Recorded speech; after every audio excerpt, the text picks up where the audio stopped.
Hi అండి. ఈరోజు ఉల్లిపాయ పకోడీ ఎలా చేసుకోవాలో చూపిస్తాను. చాలా ఈజీ ప్రాసెస్‌తో అండి. ఇప్పుడు ముందుగా కావాల్సినవి ఉల్లిపాయలు తీసుకున్నానండి. అలాగే కొత్తిమీర తీసుకున్నాను. కావాల్సినంత శనగపిండి తీసుకున్నానండి. ఇప్పుడు ముందుగా ఉల్లిపాయలన్నీ ఇలా కట్ చేసి పెట్టుకున్నాను పొడవుగా. చూడండి ఈ విధంగా కట్ చేసుకున్నాను. అలాగే కొత్తిమీర కూడా కట్ చేసి పెట్టుకున్నానండి సన్నగా. టేస్ట్ అయితే చాలా బాగుంటుందండి. మీరు కూడా తప్పకుండా ట్రై చేయండి. ఈజీ ప్రాసెస్‌తో చూపిస్తున్నాను. ఒక 5-10 నిమిషాల్లోనే అయిపోయేటట్టు చూడండి. ఇప్పుడు కావాల్సినంత శనగపిండి తీసుకుంటున్నాను. మీకు ఎంత కావాలంటే అంత తీసుకోవచ్చండి. ఇప్పుడు దీంట్లో ముందుగా మనం కట్ చేసి పెట్టుకున్న ఆనియన్స్ అన్నీ వేసేసుకుందాము.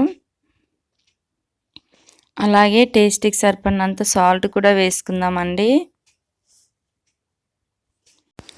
ఒకసారి మొత్తం ఈ విధంగా కలిపేసుకుందామండి. ఆనియన్స్‌లో వాటర్ ఉంటుంది కాబట్టి వాటర్ తేమ లేకుండా ఈ విధంగా కలుపుకోవాలి. చూడండి మొత్తం ఈ విధంగా కలుపుకుంటూ ఉండాలి.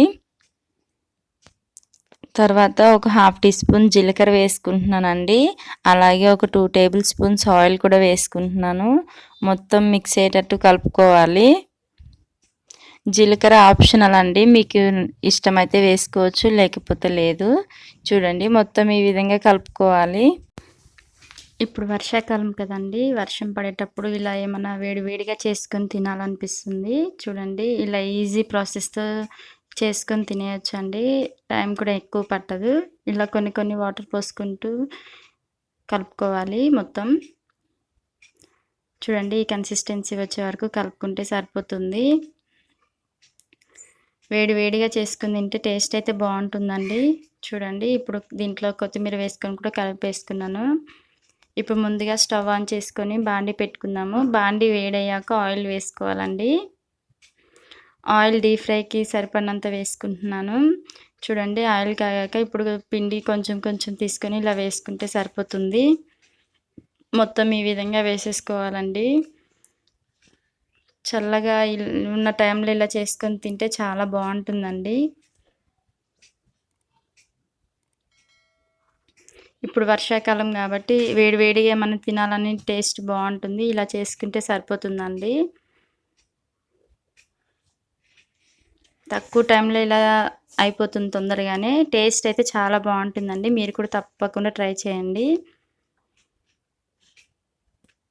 చూడండి మొత్తం గోల్డెన్ బ్రౌన్ కలర్ వచ్చే వరకు ఫ్రై చేసుకుంటే సరిపోతుందండి. ఇప్పుడు ఫ్రై అయిపోయాయి కదా, ఒక ప్లేట్లోకి తీసేసుకుందాము. పిల్లలు కూడా చాలా ఇష్టంగా తింటారండి. చూడండి మొత్తం ఈ విధంగా ప్లేట్లోకి తీసేసుకుంటున్నాం. మిగతా పిండి కూడా సేమ్ అలానే వేసేసుకోవాలండి. మిగతా పిండి మొత్తం అలా వేసేసుకుంటే సరిపోతుందండి. మీకు ఇంకొకసారి చూపిస్తున్నాను నేను మళ్ళీ. ఈ విధంగా వేసుకుంటే సరిపోతుందండి. ఈవినింగ్ టైంలో ఇలా వర్షం పడ్డప్పుడు చేసుకొని తింటే బాగుంటుందండి. ఇప్పుడు చలికాలం చల్లగా ఉంటుంది కాబట్టి వేడివేడిగా ఏమన్నా తినాలి అని ఉంటుంది. అలాగే ఒక 5-10 మినిట్స్‌లోనే అయిపోతుందండి. ఈజీ ప్రాసెసే, టైం కూడా ఎక్కువేం పట్టదండి. టేస్ట్ కూడా బాగుంటుంది. మీరు కూడా తప్పకుండా ట్రై చేయండి. చూడండి ఇవి కూడా కొంచెం గోల్డెన్ బ్రౌన్ కలర్లో వచ్చే వరకు ఫ్రై చేసుకుంటే సరిపోతుందండి. ఇవి కూడా ఫ్రై అయిపోయాక ఒక ప్లేట్లోకి తీసేసుకుందాం మొత్తం. చూడండి ఫ్రై అయిపోయాయి కదా, ఇవి కూడా కలర్ చేంజ్ అయిపోయినాయి కదండి. ఇప్పుడు నేను ఇవి కూడా తీసేసుకుంటున్నాను.